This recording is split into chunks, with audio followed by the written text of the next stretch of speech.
Anish, can we start? Yes, we can start. Yeah. Okay. Good afternoon, everyone. A good day and welcome to M&M Q3FY22 earnings call. We are indeed glad to have you all on this call today. The safe harbor statement, which normally we have before every call, during every call, it's displayed on the screen. I won't read it. Now I would like to welcome our senior management team for the call. We have with us today Dr. Anish Shah, Managing Director and CEO, Mr. Rajesh Jejurikar, Executive Director, Auto and Farm Sector, Mr. Manoj Bhatt, Group CFO. Along with them, today we also have Mr. Hemant Sikka, President, Farm Equipment Sector, and Vijay Nakra, CEO, Automotive Division. With this, now I hand over the mic to Dr. Anish Shah, and we will have the opportunity to have Q&A at the end of the presentations. Over to you. Thank you. Thank you, Sriram, and good afternoon, good morning, everyone. Would start with some of the key messages that we have for today. And we see a steady revenue growth with Q3 being up 8% and year-to-date up 29%. This is despite various supply chain challenges, and we'll talk about that, but we do see them easing going forward. Margin pressure has been the big story for this year, driven by commodity prices and then further exacerbated by the supply chain challenges, especially with regard to semiconductors that reduced volumes and thereby reduced operating leverage. But despite the margin pressures, our PAT after EI for the third quarter is up 2.5x or 2.5 times, and year-to-date is up 5 times. And this is really driven by results from a capital allocation actions. We have talked about that in the past and talked about how that will take away the losses we've had from those companies and increase profits in future, and we are seeing that now. We also see a strong consolidated PAT after EI, which is up 57% for the same quarter and up 2.4 times year-to-date. And this is reflective of strong performance across all our businesses. First, starting with revenue, auto up 15%, tractor up 15% year-to-date, international exports are strong, and there are supply chain headwinds, but as I mentioned, they're starting to ease out now. So we're looking at some positivity there. PAT before EI is where we see the impact of the commodity pressures and the operating leverage. So that is down 22% for the quarter, but for the year it continues to be up 28%.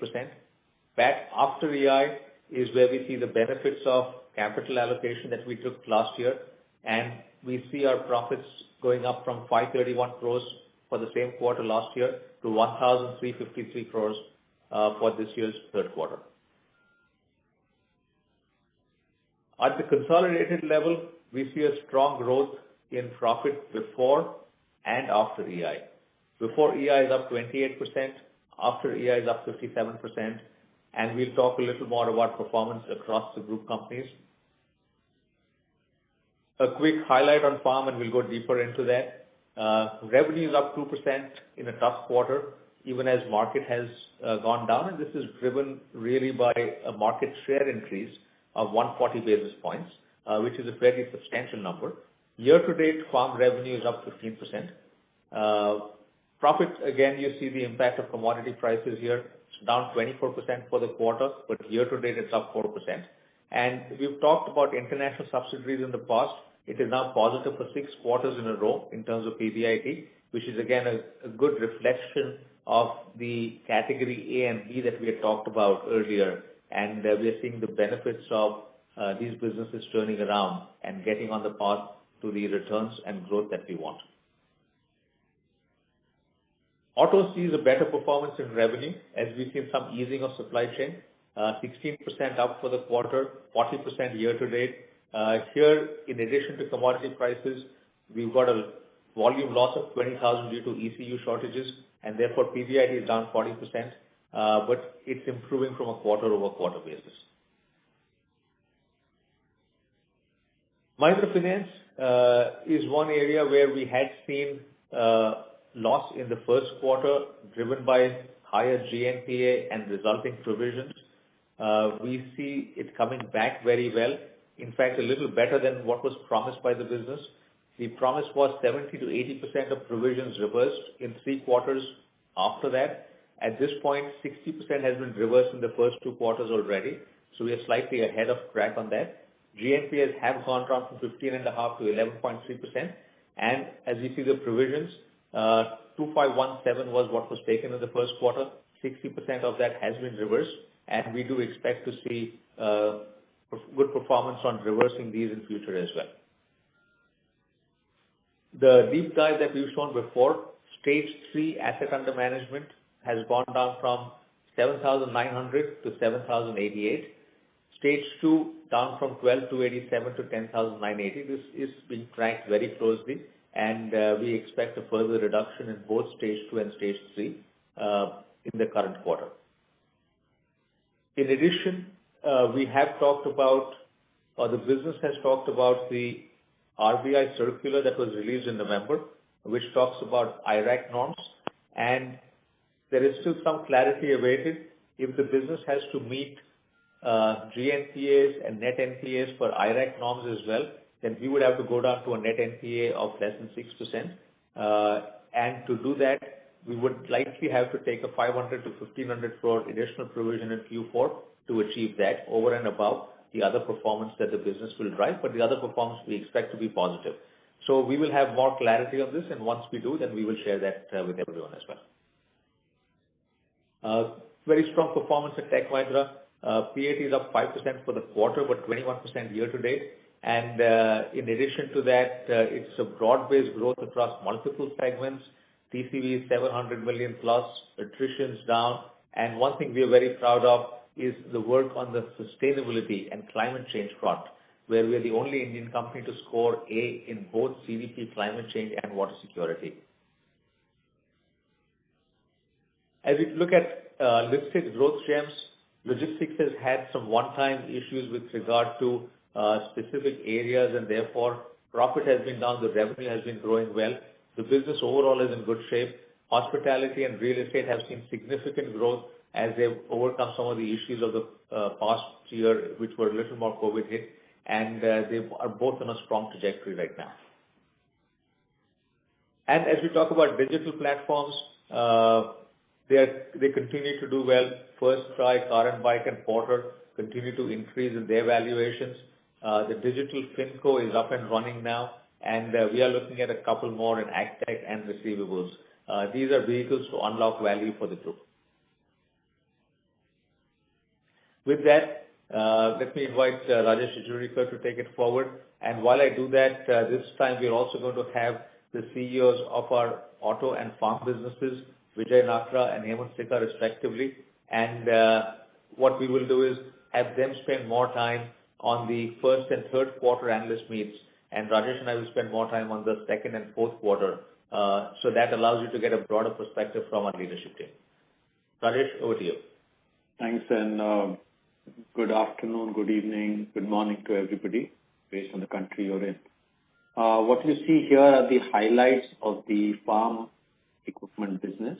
Market share went up by 1.4 percentage points in the quarter. This was the second highest ever quarter 3 volume and PBIT, and that just reflects that we were on a very, very high base last year in quarter 3. We've launched the Yuvo Tech tractor on the Mahindra side and the Ford machine on the Swaraj side, and Hemant will spend some time talking and explaining to you why we think the Ford by Swaraj is a real breakthrough concept. We have had 6 consecutive positive PBIT quarter for FES, and this has been the highest ever quarterly exports on the tractor side. Auto. This is the best in class.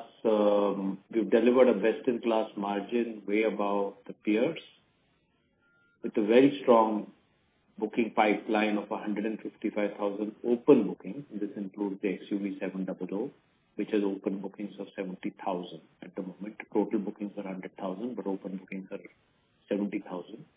And multiple Cars of the Year award, which I will talk about that.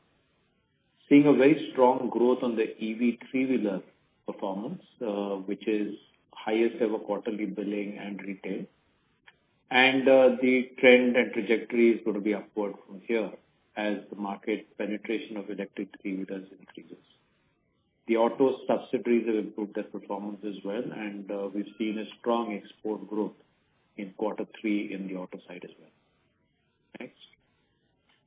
Not going to read the numbers. What you see here are the standalone and the consolidated revenues for Q3 and YTD, where standalone revenue grew by 9% in the quarter and 29% YTD, and consolidated by 10% and 27% respectively. Next. The PBIT in the Q3 was down standalone to 1,254, but like I mentioned, Q3 of last year was a very high base for FES. And the consolidated PBIT is down 29% in Q3 of FY22, again reflecting the same high base on the FES side last year. Go ahead. On a YTD basis, the PBIT standalone is up 1%, and on a consolidated basis, the PBIT is up 16%, reflecting the turnaround on the farm international subs and an improved performance on the auto side as well. Go on. With that, I'll hand over to Hemant, who will take us through the farm equipment part. Thank you, Rajesh. Good afternoon, everybody. As we have spoken to you in the past that notwithstanding the cyclicity of the tractor industry, in Mahindra farm equipment sector, we have always delivered stability in this volatility. And as you can see on the red line here, that despite unprecedented, maybe first time in the post-war world, this kind of commodity inflation has happened. And in spite of that kind of unprecedented material cost pressures, we have been able to maintain a 17.3% PBIT margin here for this business. And in terms of our market share, we continue to maintain a leadership position. This shows 39.4 as the Q3 market share, but YTD 9 months, our market share is 40.5%. So we have gained all the market share loss that we had last year because of supply chain issues, and we are back to 40+% market share for farm equipment business. There are certain interplays of factors which are now playing out in the agriculture space. The government spending, even though it is still at a reasonable level, it is lower than last year. Last year, you would recollect that the government, to support the migration of laborers from cities to villages and to support the farm labor, had come up with elevated spends, especially in Manrega and few other schemes. All these have now been normalized. So compared to last year, this year the government spending is clearly lower than what it was last year. So that has slowed down, and we see a strong correlation between the government spending and the tractor sales. The second factor which is playing out is the terms of trade for farmers have distinctly become negative. As you can see from this chart, while the output prices have increased by 10%, the input inflation is 25%. So clearly the money in the hands of the farmers is getting squeezed out. The third factor which is playing opposite to this is the 3-year in a row good monsoon that we have had. And this time, as you would recollect, the monsoon was actually delayed a lot. Now that was bad for the kharif crop because in many states the standing kharif crop got destroyed. But it is very good for the winter crop because the moisture content in the soil was very high, and as a result the sowing for the rabi crop happened very well. In fact, it is better than last year, and we are expecting a bumper rabi crop as the harvesting starts in next few weeks. If you lay these three factors, government spending, negative terms of trade, and a very strong rabi output which is expected to happen, clearly if we can get good monsoon this year, which will be fourth time in a year, fourth time running, I think overall the next few quarters will play out how these factors play out. Overall, we are saying that in Q3, the industry had slowed down, and we are now looking at a Q4 where again the industry is preparing for a slowdown compared to last Q4. However, I must add that all the comparison is with last year, where we had unprecedented 27% growth in the industry last year, and the industry actually touched 900,000 tractors. So this year also, I believe the industry will do a very good, strong number. However, it will be lower than last year.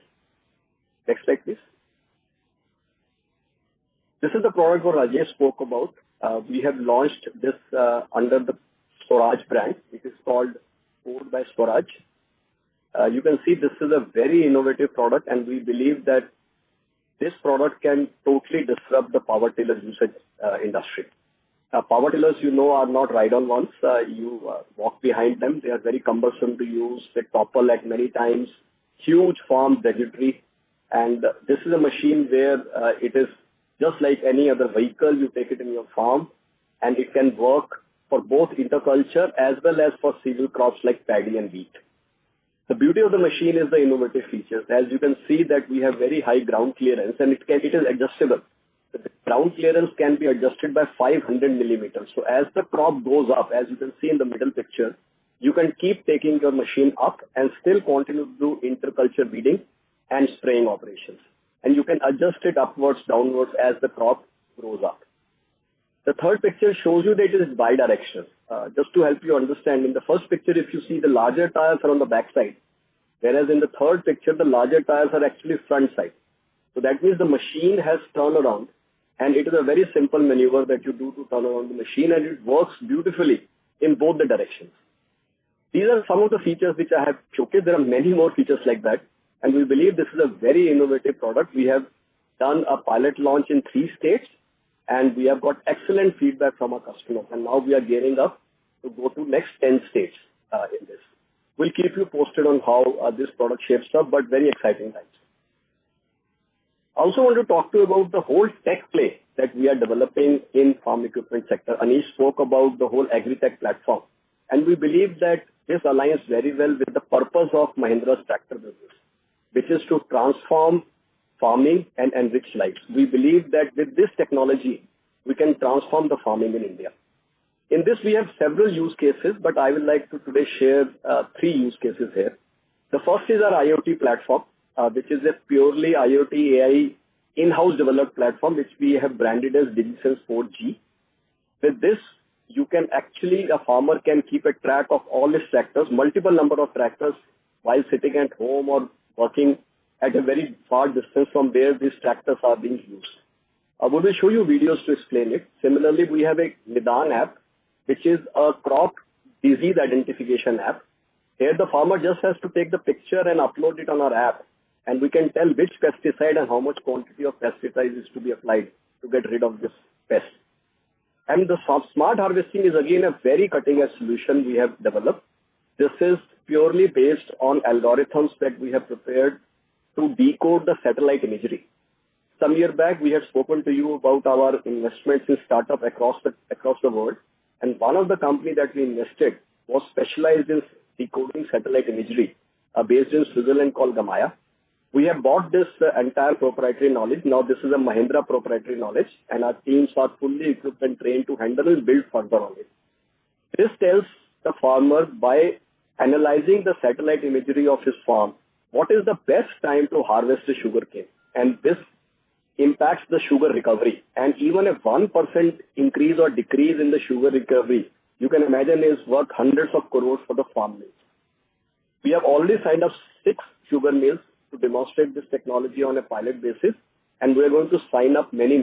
So currently we have more than 1,000 acres under our supervision, and we believe that the results that we are getting, this is also a very good technology which has the potential to disrupt and transform the farming in India. Can we have the AVs, please?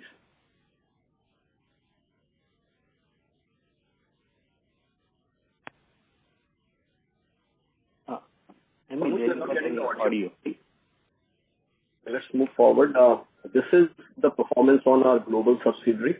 As Rajesh spoke about, 6 continuous quarters of profitable growth.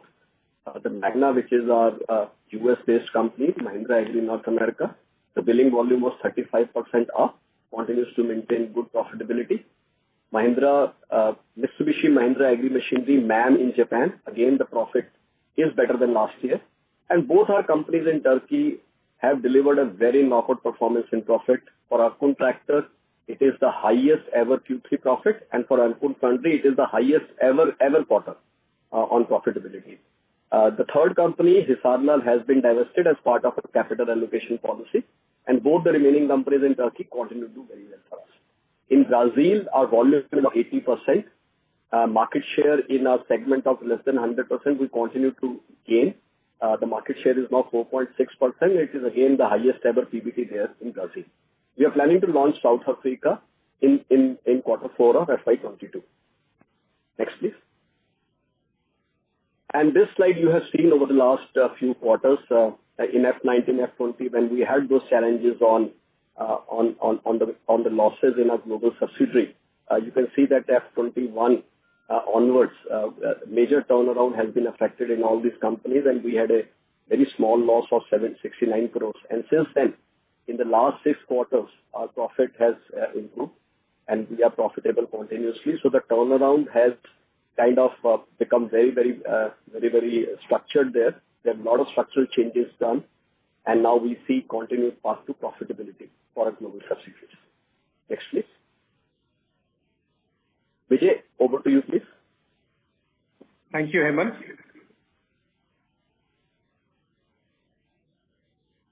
Rajesh, sorry, there's an echo. Just give me a second, please.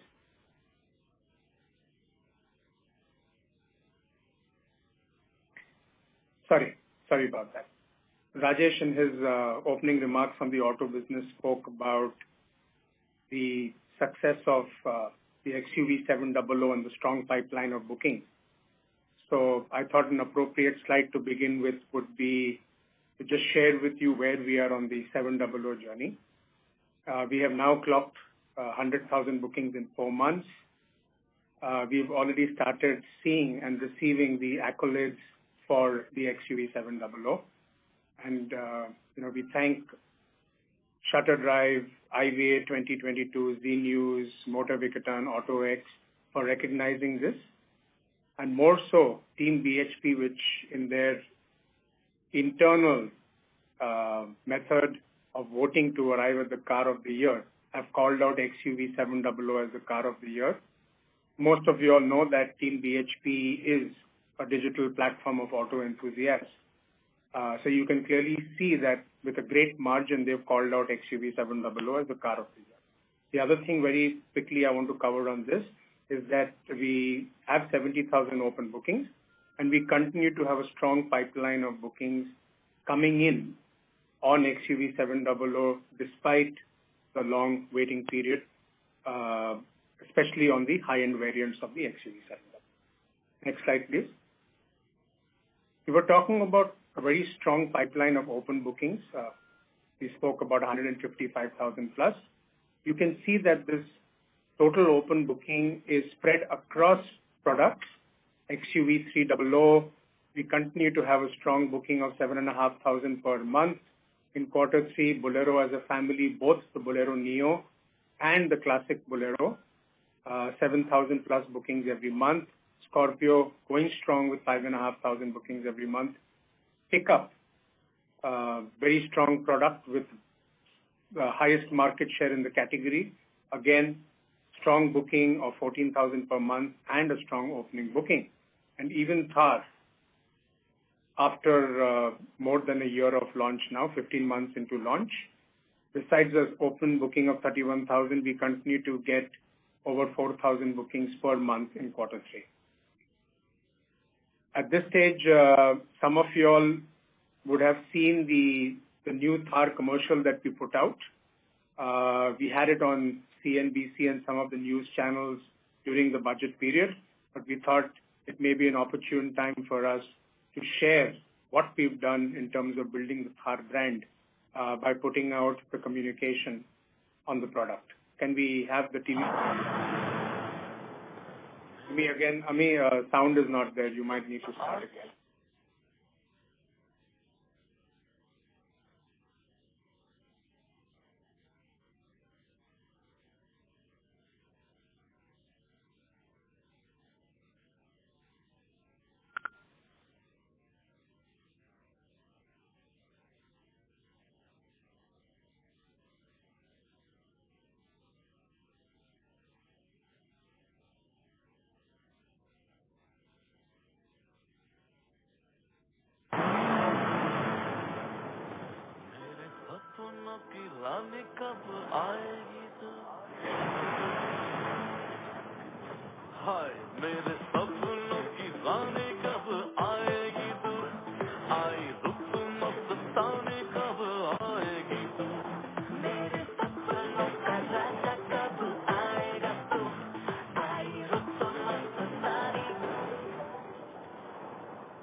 सोच क्या रही है? तेरे तो हो गए.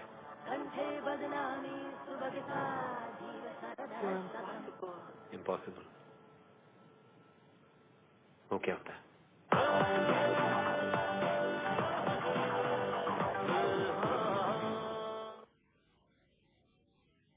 So we had this play out both on the news channel as well as on social media, and very happy to see that the response was very, very positive to this commercial. Next slide, please. Two areas that I want to touch upon today. Both, I think, are areas which would be on top of your mind. One is focus on margins, and second is focus on managing volumes. As far as focusing on margins is concerned, a lot of work has happened and continues to happen in the organization across all the three levers, whether it is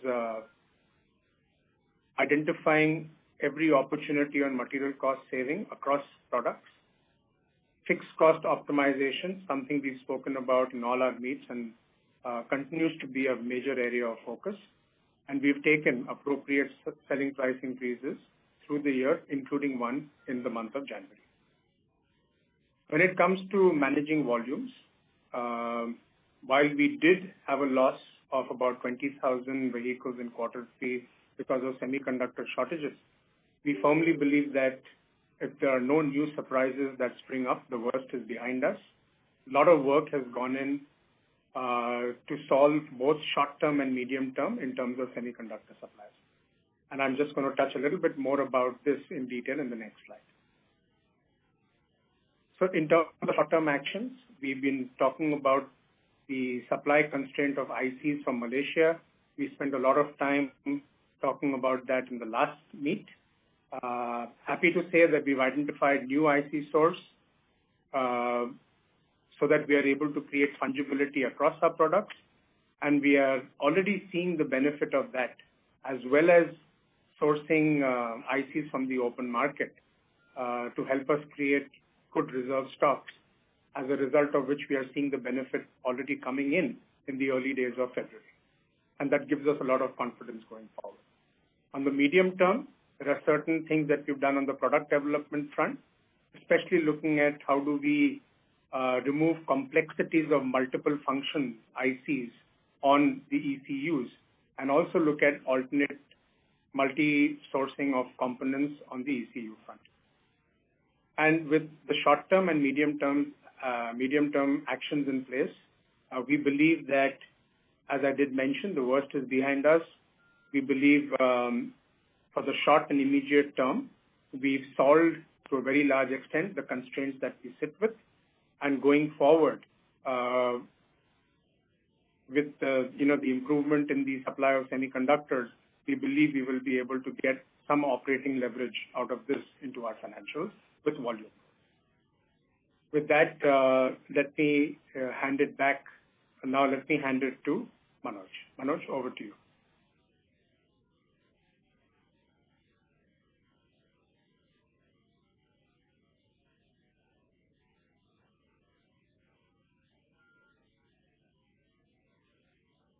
Thank you, Vijay, and thank you also for letting me use the laptop. I'm having some technical difficulties today. So quick snapshot of the numbers before we go into Q&A mode.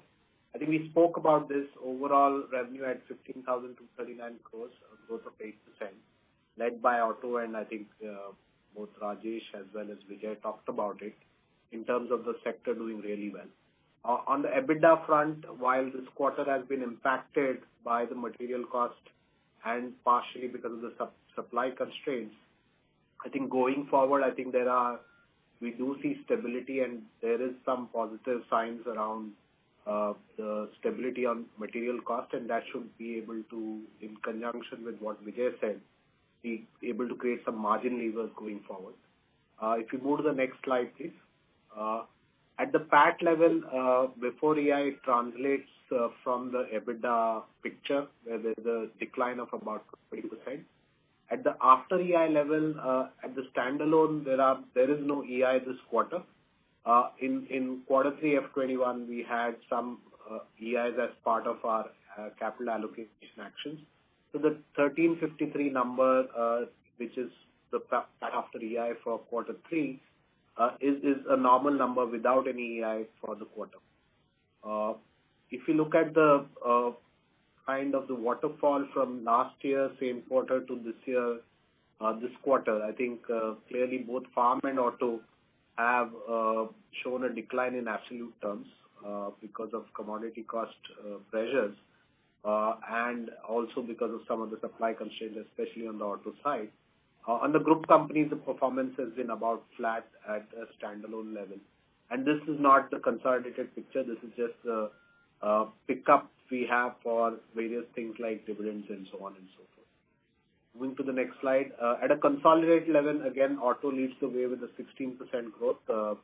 As we spoke, I think this is coming across both domestic and export markets. I think both markets are doing well, with great products and more products coming in the pipeline as we go forward.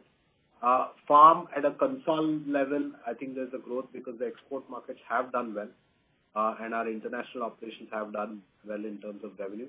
And in group companies, we are seeing growth across multiple areas. So our hospitality business, our steel processing and business, as well as some of the other businesses like logistics have done well, which is contributing about 8% growth at the consol level. At the PAT level, consolidated, I think a growth of 28%, which is a very significant kind of growth in terms of profits to 1798 crores.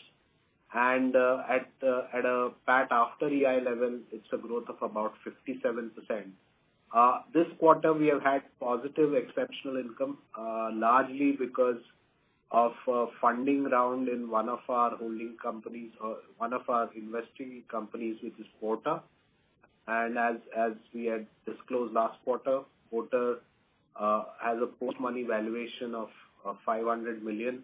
As part of that, about 100 million was infused into Porter. And this is the dilution effect and a pickup of that into our numbers. So that is causing this positive EI during this quarter. I think if I look at the walk forward, clearly, while auto and farm, we spoke about it, but I think in terms of the group companies, about 819 crore positive swing from quarter 3 last year to quarter 3 this year. And largely because of the Mahindra Finance business, a large proportion of this is coming from there because it was in a position where there was a negative profit last year, same quarter, to a positive number this year, and that accounts for most of the swing as we look at it. So I think effectively the other group companies have also done well, but the majority share is Mahindra Finance.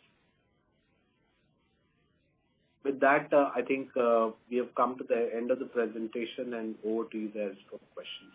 Back to you, Sriram. Yeah, thank you. So participants, please note that today we do have a hard stop at 2:55. So therefore, I request everyone to stick to your questions, as short as possible, and stick to earnings call related questions as much as possible. With that, the first question is coming from Jinesh Gandhi of Motilal Oswal.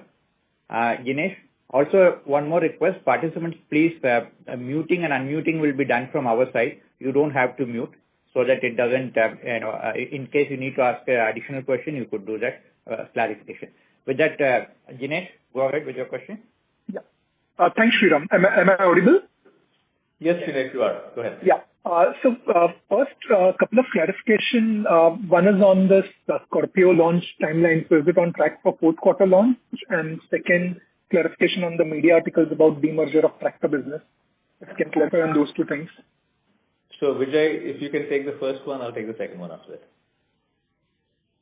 We are looking at the launch of the Z101 towards the start of Q1 of F23. I think largely because of some of the impacts on semiconductors, but by and large on track. So it's not a major slip. We spoke about Q4, couple of months moving ahead into Q1 of F23. And Jinesh, on the second point, I know there has been a lot of speculation. So while I will say that we will continue to look at all options to unlock value and everything's on the table, we are not looking at a demerger of the farm business at this point in time. We may consider a spin-off of the farm implement or the farm machinery business, because that is one where we see a huge potential for growth, and it may require a very different mindset in terms of driving that growth, which can actually be a 10x growth in the next 3 to 5 years, potentially even more. But that again is not finalized as yet, and that is something that we will announce as soon as we finalize, but that is only for farm implements or farm machinery. We are not looking at demerger of the farm business right now. Right. And the question pertains to Mahindra for apply in ACC batteries. So are we going alone in this, or are we having any partner, and what kind of capital allocation do we plan for this? Thanks. So it is very unlikely, Jinesh, that we will go alone in this. The EV space still has a long way to play out. I've said earlier that we are likely in the first 5 or 10 overs of a test match. And what we are looking at is how is battery technology evolving, who are potential partners that can come in. And once we have all of that in place, then we will look at how we take that forward. So at this point in time, we do not have full clarity on that, but as soon as we do, we will share that. Yeah, I just want to add to that, Anish. In no scenario will we be taking a majority in the setup. Thank you. Thank you. It is a potential play that we are considering depending on parts, but we don't intend to leave them. Thank you, Jinesh. The next question is from Pramod Kumar of UBS. Pramod?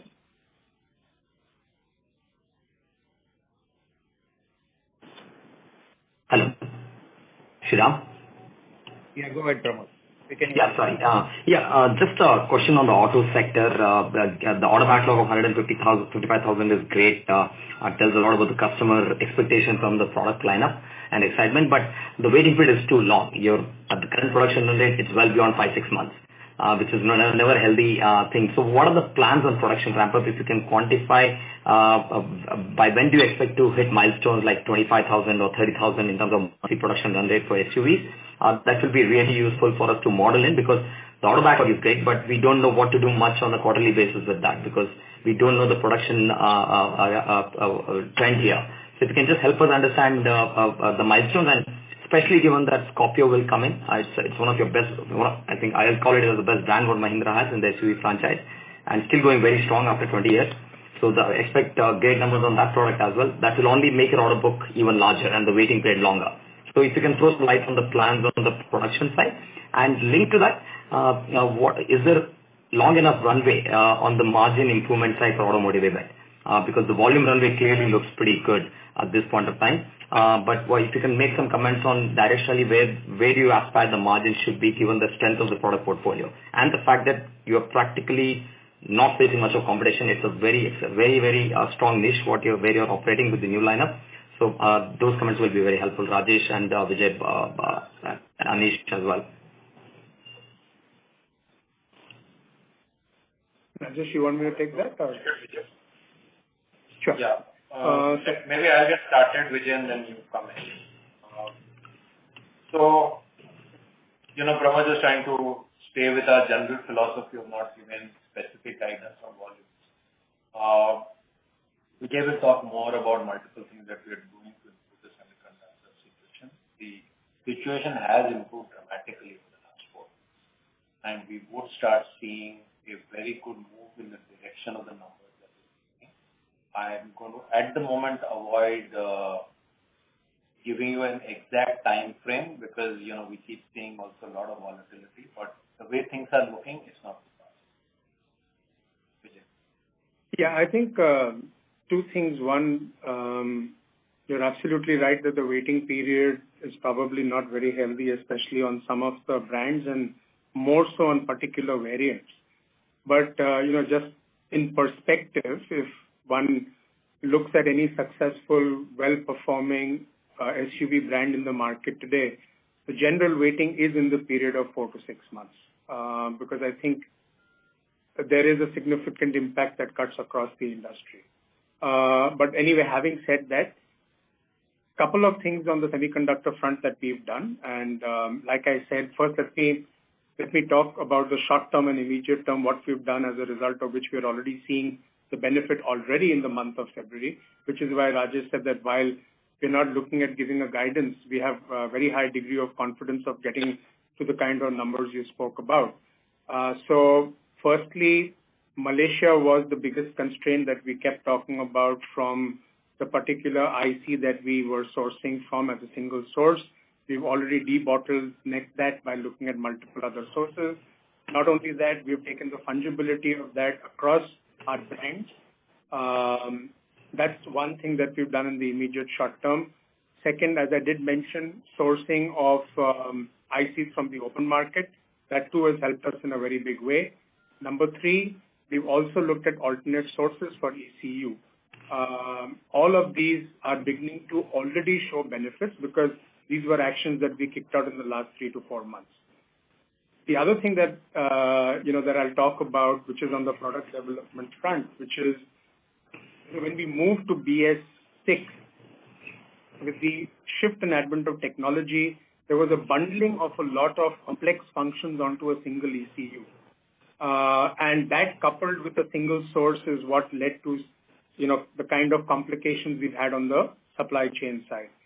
But with all that I've spoken about so far in the short term, and now unbundling these complex functions on single ECUs, with the combination of all these actions, we've de-risked the supply chain going forward. So in the event of a similar kind of crisis that comes up in the future, we've debottlenecked that and taken care of that. And at the same time, ensured that we've solved for the short term starting February and resolving for the medium term as we get into Q1 of next year. So I think all these actions put together will get us to the kind of numbers that you were talking about shortly. Thanks. Follow-up. I don't know if you answered everything that you... On the margin front. The second part was on the margin front, right? Margin front, yeah. Yeah. So I'll take that from us. We clearly are seeing a strong upside in auto margins over the medium term.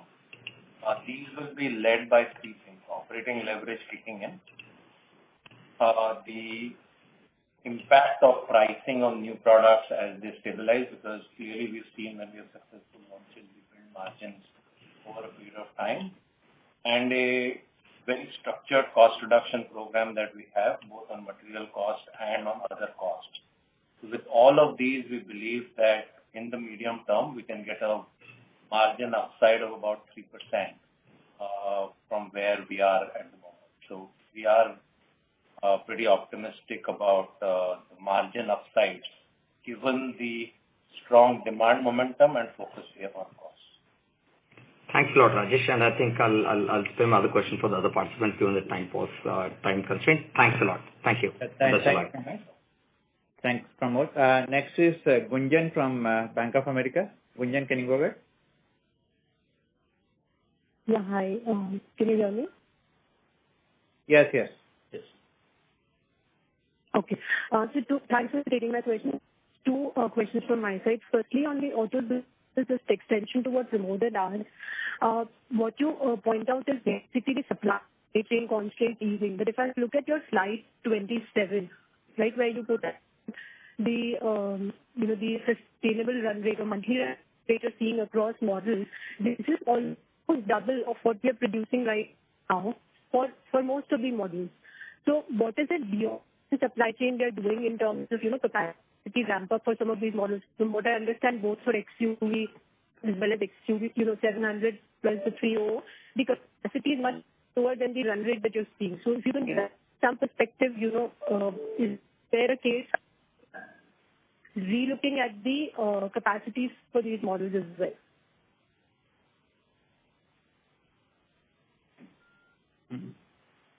Pramod, I couldn't get a lot of what Gunjan said. If you did, can you just summarize the question? I did get patches of it, which was around slide 27, and what of slides 27 will translate into volume was broadly what I was. Rajesh, her question was that if you look at the run rate of the average booking we are getting per month, her question is, while you're sorting out the supply chain piece, how are you on the capacity planning to ensure that the business doesn't have a challenge going forward? Yeah. So I think Gunjan's answer is very similar to what we gave Pramod, unless Vijay, you want to add something else. So Rajesh, I'll just add that capacity planning is a standard process in the organization, and as we, the whole budgeting process takes the future into consideration, and it's a cyclical process of every time visiting capacity planning well in time to ensure that capacity don't become a constraint. So that's ongoing, and in some of our previous calls, we've also mentioned about ramping up of capacity of certain products, and all of them are well on track. Yeah, I just add, Gunjan, that in this case, the demand has been far higher than what we've expected. Having 100,000 bookings for the XUV700 already, and having 50,000 in the first 3 hours was unprecedented. It really is a global record, and that has caused, in some cases, a greater waiting period. We are putting in more capacities to meet with that, but the capacity ramp up realistically cannot be as fast as that. Sure, okay, got it. That's what the concern sometimes comes through, that there's such a big wait period, and I know of people who are waiting, being indicated a wait period of 18 months, which kind of worries two people wait that long, but it's good to see that response. The second question is on farm segment. Just on that, I would say that in some ways it's a good problem to have such a huge demand, but we do need to deal with that problem as well. Gunjan, just an add-on input. The cancellations so far are at the rate of 10%. Yeah, so not too many cancellations. Not too many cancellations. And the 70,000 open booking includes the correction on cancellation. It's post-cancellation. Okay, got it. The second question is on the farm business. I won't ask you for F23 outlook. I know you won't share it yet, but at least from a margin perspective, can you just give us some more sense on what are the kind of price hikes, or is there a case to take price hikes that, given we're already seeing so how should we think about the margin trajectory, and also if you want to revisit the F22 industry guidance?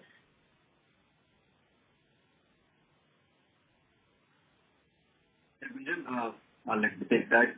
So you would recollect the numbers from last year. Last year, the industry was at 900,000 with a growth of 27%.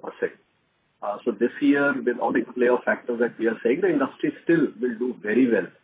But compared to last year, which is on a very, very high base, we are expecting the industry to degrow this year by 6%.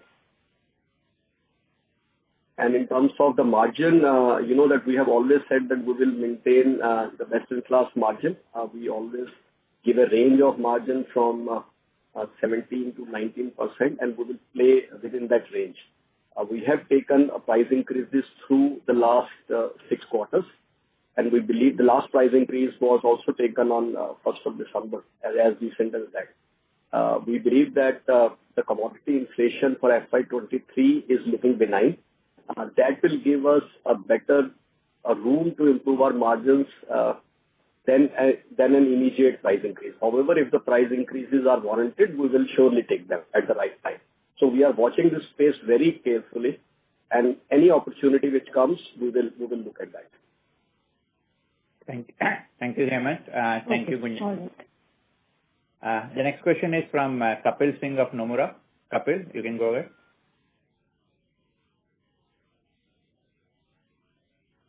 In presentation. Firstly, I wanted to check on the price increases. What is the average price increase we have taken across businesses? And is there further cost pressure that you see in the current quarter? I'll take that, Kapil. So commodity outlook is benign at the moment. We expect prices to be stable.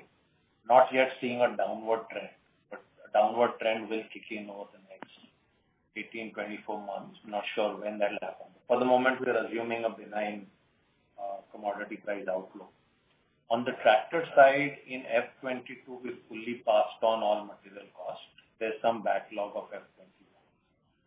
On the auto side, we are ahead of what competitors have done by way of price increases, but we have passed on approximately 7.5 or 8 out of the 17% point-to-point material cost increase. So there is an unrecovered gap on the auto side, even though our price increases are faster than the industry.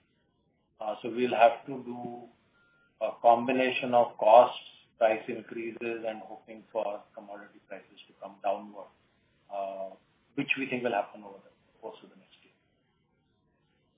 Yeah, could you also talk? I was actually looking forward to the price increase that we have done in December or January, the average price increase in auto and farm. If you in the quarter, in this quarter?